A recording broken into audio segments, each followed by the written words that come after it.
দুনিয়ার জীবন যে কি জিনিস, যারা আল্লাহর পথে পরীক্ষার সম্মুখীন হয়েছে ওরা জানে। মানে কিচ্ছু না, মানে মুহূর্তে আল্লাহ পাক ইহকাল পরকালের ফয়সালা করে ফেলব। আমরাও বুঝবো, এটা আমরা বুঝবো না এমন নয়। ইয়াং ছেলে রাস্তায় যাচ্ছে, বাইক নিয়ে খুব দাবরানি দিচ্ছে, আছে না, হঠাৎ অ্যাক্সিডেন্ট, ডেড, স্পট ডেড। এটা দুনিয়ার জীবনটা। সারা জীবন দুনিয়ার পিছনে ছুটেছে, শেষ বয়সে হতাশ, কিছুই পেলাম না। পাবে না, কারণ আল্লাহর পথে না চললে শেষ বয়সে গিয়েও কিছু পাবেন না। যন্ত্রণা, হতাশা, গ্লানি ছাড়া। তখন দেখবেন আত্মহত্যা করে শেষ। ডেড। দেখবেন অনেক প্রতাপশালী বাচ্চা বড় বড় লেকচার দিচ্ছেন, হঠাৎ রাস্তায় হাঁটতে হাঁটতে ডেড।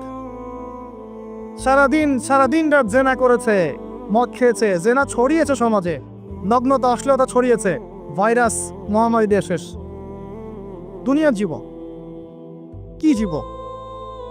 চোখের সামনে অহরহ এগুলো ঘটনা দেখছি আমরা। যাচ্ছে খুব সাদা আল্লাহ পরে, বর বিয়ে করতে যাচ্ছে, কার অ্যাক্সিডেন্ট, শেষ, ডেড। কিছু সাহাবী তো এমনও ছিলেন, বদরের যুদ্ধ করতে এসেছেন, হাতের মধ্যে কিছু খেজুর আছে, খেজুর খাচ্ছেন, খোরমা খেজুর খাচ্ছেন। তখন নবী সাল্লাল্লাহু আলাইহি ওয়াসাল্লাম দাঁড়িয়ে ভাষণ দিচ্ছেন যে ওয়াসাবিকু ইলা মাগফিরাতিম মির রাব্বিকুম ওয়া জান্নাহ। ওই যে আয়াতটা আছে, তোমরা এগিয়ে চলো তোমাদের রবের ক্ষমার দিকে এবং জান্নাতের দিকে। আরদুহা কাআরদিস সামাই ওয়াল আরদ, যার প্রশস্ততা আসমান এবং জমিনের সমান। সাহাবী খেজুর খেতে খেতে খেজুরটা ফেলে দিলেন। আরেকজন সাহাবী জিজ্ঞাসা করলেন যে খেজুরটা ফেলে দিলেন কেন? তিনি বলছেন এই খেজুরগুলো খেতে অনেক সময় লেগে যাবে। নবী সাল্লাল্লাহু আলাইহি ওয়াসাল্লাম এমন কথা বলেছেন, এটা শোনার পরে আমি আর এক সেকেন্ড নষ্ট করতে যাচ্ছি না। খেজুর ফেলে দিয়ে যুদ্ধে ঝাঁপিয়ে পড়লেন, দেন শহীদ হয়ে জান্নাতে চলে গেলেন। তারাও তো মৃত্যুর স্বাদ গ্রহণ করেছেন, তাই না? সুমাইয়া রাদিয়াল্লাহু আনহা, আবু জাহেল তাকে নির্যাতন করছে, তার লজ্জাস্থানে বর্ষা ঢুকিয়ে দিয়ে, চিন্তা করতে পারেন, লজ্জাস্থানে বর্ষা নিক্ষেপ করে হত্যা করলো। সুমাইয়া রাদিয়াল্লাহু আনহা দেখতে কালো বর্ণের, চেহারা সুন্দর নয়, হয়তো বা আপনার মতো সুন্দর নয়, জান্নাতে এখন হাসছে ইনশাআল্লাহ তাআলা। তার স্বামী ইয়াসের, আবু জাহেল তাকে পিটাতে মেরে ফেললো, সে মারা গেল, শহীদ হয়ে গেল। অনেক ওলামায়ে কেরামকে, ইমাম, মুস্তাহিদ, মুহাদ্দিস দেখবেন সারাটা জীবন এত মেহনত করেছেন দিনের জন্য, বিয়ে শাদী করার সময় পান নাই। এমনও আছেন ইমাম এবং মুহাদ্দিস, জীবন তো তাদেরও ছিল।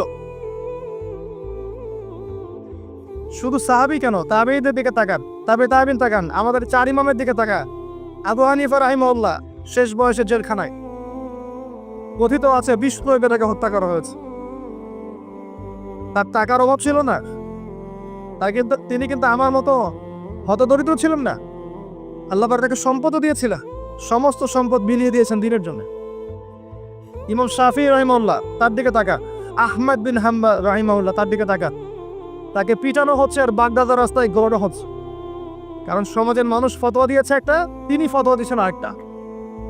ওই যে হিল্লা প্রথা, ঠিকা বিবাহ নিয়ে তিনি বলছেন, ইলামু ইয়া আহলা বাগদাদ, হে বাগদাদের মানুষটা জেনে রাখো যে আমি কোশ্চিনকালেও এই প্রথাকে জায়েজ করলাম না।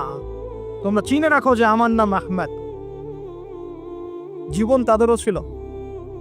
ইমাম মালিক রাহিমাহুল্লাহ, তাকে এত মার দেওয়া হয়েছিল, হাত বাঁধতে পারতেন না, নামাজের মতো নামাজে হাত বাঁধতে পারতেন না। সাহাবীদের থেকে নেন, তাবেঈ থেকে নেন, তাবেঈ থেকে নেন, মুস্তাহিদ ইমাম থেকে নেন, দুনিয়ার জীবন তারাও কিন্তু ভোগ করেছেন, আর আমরাও ভোগ করছি। আমাদের ভোগের সিস্টেমটা দেখেন, তাদের ভোগের সিস্টেমটা দেখেন। আমরা বাঁচছি দুনিয়ার জন্য, তারা বেঁচেছে পরকালের জন্য। আমরা দুনিয়ায় বাঁচছি দুনিয়ার জন্য, দুনিয়ার একটা চাকরি, একটা ব্যবসা, একটা পরিবার, একটা স্ট্যাটাস, বাড়ি গাড়ি, টাকা কড়ি, সম্পত্তি, এগুলোর জন্যে। কিন্তু তারা বেঁচেছেন আল্লাহর জন্য, পরকালের জন্য। যে ব্যক্তি দুনিয়ার জন্য দুনিয়া করে, আল্লাহ পাক তাকে ইহকাল পরকাল দুটোই নষ্ট করে দিবে। যে ব্যক্তি পরকালের জন্য দুনিয়া করবে, আল্লাহ পাক দুনিয়া গুছিয়ে দিবেন, আখিরাতও গুছিয়ে দিবেন ইনশাআল্লাহ। প্রথম কথা হচ্ছে এই। যে দুনিয়ার জীবনকে প্রাধান্য দেওয়া যাবে না। দুনিয়ার জীবনের প্রতিটা কাজ আপনি একটা উদ্দেশ্যই করবেন, সেটা হচ্ছে আল্লাহর সন্তুষ্টি। বিয়ে শাদী করেছি কেন? আল্লাহর জন্যে। পরিবার গঠন করেছি কেন? আল্লাহর জন্যে। সন্তান নিয়েছি কেন? আল্লাহর জন্যে। দিন শিখেছি কেন? ইলম শিখেছি কেন? আল্লাহর জন্যে। চাকরি কেন করি? আল্লাহর জন্যে। প্রতিটা কাজ ইবাদত হবে যদি আপনি মুহাম্মদ সাল্লাল্লাহু আলাইহি ওয়াসাল্লামের তরিকা মেনে চলেন। ওয়া মা খালাকতুল জিন্না ওয়াল ইনসা ইল্লা লিয়াবুদুন, শুধুমাত্র ইবাদত করার জন্যই আল্লাহ পাক জিন এবং মানুষ জাতিকে সৃষ্টি করেছেন। আপনাকে আল্লাহ পাক এই হায়াতটা দিয়েছেন। এখন বাকি সময়টা চিন্তা করেন, আগামী 30-40 বছর কিভাবে কাটাতে চান? দুনিয়ার জন্য বাঁচবেন না আল্লাহর জন্য বাঁচবেন? যদি আল্লাহর জন্য বাঁচতে চান, সর্বশেষ হেদায়েত আল কোরআন এবং সর্বশেষ নবী মুহাম্মদ সাল্লাল্লাহু আলাইহি ওয়াসাল্লাম, এর বাইরে কিচ্ছু নাই ভাই। সারা দুনিয়ার মানুষ মিলে যদি বলে যে কোরআন সুন্নাহর মধ্যে আছে সুদ হারাম, কিন্তু সুদ হালাল, হালাল হালাল, কোশ্চিন কালে হালাল হবে না। সারা দুনিয়ার মানুষ একটা মাঠে যদি এসে বলে সুদ হালাল, সুদ ভালো, কোশ্চিন কালে হালাল হয়ে যাবে না, হারামই থেকে যাবে। সারা দুনিয়ার মানুষ যদি বলে পর্দা করার দরকার নাই, এটা সেকেলে সেকেলে সেকেলে, এটা সেকেলে হয়ে যাবে না, এটা ফরজ থেকে যাবে। কিচ্ছু নাই কোরআন সুন্নাহর বাইরে, কিচ্ছু নাই। যা আছে দেখছেন বোগাস, যার কোনো ভিত্তি নাই, মানুষের মন গড়া প্রবৃত্তির অনুসরণ। এখন আপনি যখন কোরআন এবং সুন্নাহর কাছে আসতে চাইবেন, তখন কিন্তু আপনি চতুর্দিক থেকে বাধা পাবেন। এই পথ চলাটা এত সহজ হবে না। হ্যাঁ, কাদের জন্য সহজ হবে? যারা প্রোটেস্ট্যান্ট মুসলিম হবে। কি মুসলিম? প্রোটেস্ট্যান্ট মুসলিম। এটা কেমন? মানে ওটাও ঠিক এটাও ঠিক, সুদ খেলেও হয় না খেলেও হয়, পর্দা করলেও হয় না করলেও হয়, নামাজ করলেও হয়, মাঝে মাঝে ছাড়লেও হয়, যাকাত দিলেও হয় না দিলেও হয়। মডারেট প্রোটেস্ট্যান্ট মানে কোরআন সুন্নাহয় যা আছে এগুলো খুব কঠিন মনে হয়, একটু মৌলবাদী মৌলবাদী মনে হয়, এগুলো মানলে তো এই যুগে চলা যায় না, এগুলো ওই যুগের জন্যে, এরকম ভার্সনে যারা চিন্তা করবে তাদেরকে কষ্ট পেতে হবে না। তারা দেখবেন কষ্ট না করেই দুনিয়ার জীবন কাটিয়ে দিচ্ছে, ওদের কোনো বাধা বিপত্তি আসবে না। আপনি যখন কোরআন সুন্নাহকে আঁকড়ে থাকবেন, কেমন করে আঁকড়ে থাকবেন? মারির দাঁত দিয়ে কামড়ে থাকবেন, নবীজি বলেছেন। মারির দাঁত দিয়ে কামড়াতে বলেছেন, সামনের দাঁত দিয়ে কামড়ালে ছটকে যাবে, টান দিলে ছিঁড়ে যাবে। মারির দাঁতে কামড় দিলে, টান দিলে সহজে ছিঁড়বে না। এভাবে থাকলে আপনার বাধা আসবে। এখন আপনার সামনে দেখবেন আপনি কিছু ফিতনা এবং কিছু সলিউশন। আপনি নিয়াত করেছেন যে আপনার যে গুনাহগুলো হয়েছে এগুলো থেকে আপনি তওবা করবেন ইনশাআল্লাহ। আগামী দিনগুলো আপনি কোরআন এবং সুন্নাহ অনুসারে চলবে। এই কথা শুধু একমত আছেন তো? এখন চলতে গিয়ে দেখবেন যে আপনি কিছু স্পষ্ট বিষয় দেখতে পারবেন যেগুলোর সাথে আসলে কোরআন সুন্নাহর খুব একটা মিল পাওয়া যাবে না। আপনি দেখবেন স্পষ্ট শিরক করছে মুসলিমরা, আপনি দেখবেন স্পষ্ট বেদাত করছে, আপনি দেখবেন হারাম খাচ্ছে। মুসলিম যুবকরা মাদক, পর্নোগ্রাফি, জেনা, ফ্রি মিক্সিং, আপনার জুয়া, ক্যাসিনো, এই যে আপনার টিকটক প্রজন্ম, এগুলো নিয়ে ব্যস্ত আছে। আপনি স্পষ্ট দেখবেন মেয়েরা বেহায়ের মতো ঘুরে বেড়াচ্ছে। আপনি স্পষ্ট দেখবেন যে আপনি হালালে থাকলে চাকরি পাচ্ছেন না। আপনি স্পষ্ট দেখবেন পরিবারের লোকজন কথা শোনে না। আপনি এমনও দেখবেন ওলামায়ে কেরামের মাঝে ঐক্য নাই, এমন দেখবেন। আপনি এমনও দেখবেন যে মানুষ দিনকে দুনিয়ার বিনিময়ে বিক্রি করে দিচ্ছে।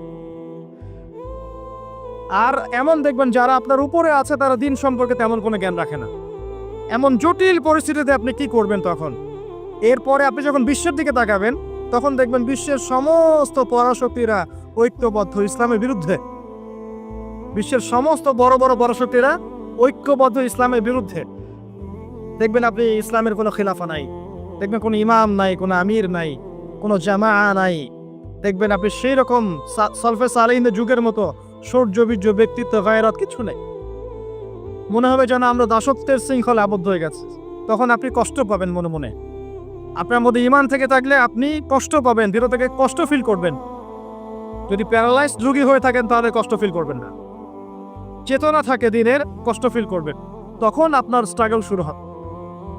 তখন আল্লাহ যদি আপনাকে বুঝ দেন, আল্লাহ দেখবেন আপনি কি করেন। আপনার মেধা দিয়ে আল্লাহ আপনি কি করেন, আপনার অর্থ দিয়ে আপনি কি করেন, আপনার হায়াতটা দিয়ে আপনি কি করেন, আপনার এই যে জনবল দিয়ে আপনি কি করেন, আল্লাহ আপনাকে যা দিয়েছেন তা দিয়ে আপনি দিনের জন্য কি করছেন আল্লাহ পাক তখন দেখবেন। এই জায়গায় আমি আপনাকে কিছু সলিউশন বলছি।